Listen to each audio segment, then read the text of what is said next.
नमस्कार दोस्तों, ASB news India के डिजिटल पैनल आपके अपने Facebook page, YouTube channel Amrish Baliyan पर आप सबका हार्दिक स्वागत है, अभिनंदन है। उत्तर प्रदेश पुलिस की जो भर्ती हुई उसके पेपर लीक को लेकर पिछले कई दिनों से लाखों युवा प्रदेश की सड़कों पे हैं। क्या भरोसा उन युवाओं को प्रदेश सरकार की ओर से है? आज मुजफ्फरनगर में भी सैकड़ों युवा प्रदेश सरकार के मंत्री कपिल देव अग्रवाल जी के पास पहुंचे। तो मंत्री जी, क्या भरोसा इन युवाओं को आप लोग दे? बहुत लंबे समय के बाद माननीय मुख्यमंत्री योगी आदित्यनाथ जी के द्वारा उत्तर प्रदेश में पुलिस के युवाओं को भर्ती करने के लिए वैकेंसियां निकाली गई और नौजवान बहुत उत्साहित हैं। और जब नौजवानों ने उम्मीद की, अपनी डिमांड रखी, तब माननीय मुख्यमंत्री ने उनकी आयु के अंदर भी 3 साल की वृद्धि करने का काम किया। यानी इस बात का ये द्योतक है कि मुख्यमंत्री जी लगातार युवाओं के प्रति बहुत ही गंभीर हैं और युवाओं के प्रति उनकी बड़ी भारी सद्भावना है। लेकिन दुर्भाग्यपूर्ण स्थिति है कि बहुत सख्ती के बाद भी उसका कुछ शायद पेपर लीक हुआ है या सॉल्वर्स उसके अंदर पकड़े गए हैं। माननीय मुख्यमंत्री ने उसकी जांच के आदेश दिए हैं। किसी प्रकार की लापरवाही उसे बख्शी नहीं जाएगी। और हम सब इस बात को जानते हैं कि जो लगभग 1.5 लाख लोगों की भर्ती पुलिस वालों की पहले हुई है, उसके अलावा लगभग 7 लाख लोगों की भर्ती उत्तर प्रदेश के अंदर विभिन्न विभागों के अंदर हुई है। एक भी नौकरी बेईमानी से, चीटिंग से, पैसे से नहीं हुई है, पूरी ईमानदारी से हुई है। और आदरणीय मुख्यमंत्री इस बात की लगातार चर्चा भी करते हैं कि उत्तर प्रदेश की सरकार में किसी भी प्रकार के भ्रष्टाचार की कोई गुंजाइश नहीं है।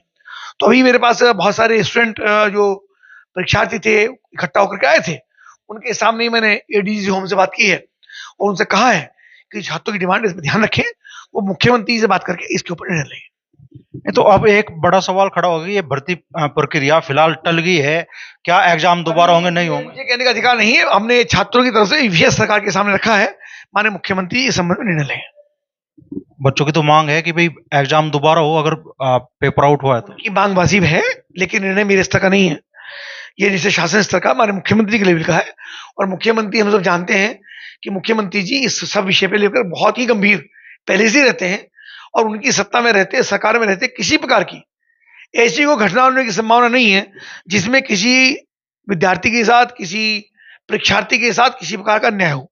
तो मुझको लगता है मुख्यमंत्री ठीक निर्णय उसके अंदर लेंगे। अच्छा, किसी भी चुनाव में सिर्फ यूपी नहीं और प्रदेशों के भी चुनाव हो, और अब लोकसभा का चुनाव भी सामने है, तो सबसे बड़ा मुद्दा बनाया जाता है कानून व्यवस्था।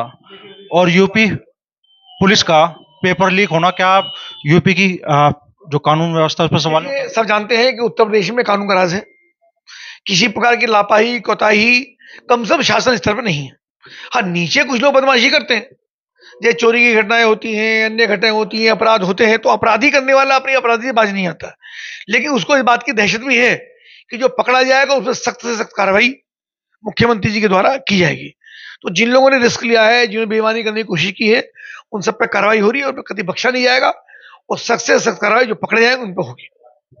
तो बड़ी बात मंत्री जी कह रहे हैं, मंत्री जी कह रहे हैं कि छात्रों की भावनाओं का सरकार ख्याल रखेगी और जो भी लोग इस पेपर लीक प्रकरण में संलिप्त होंगे उन पर कड़ी कार्रवाई होगी।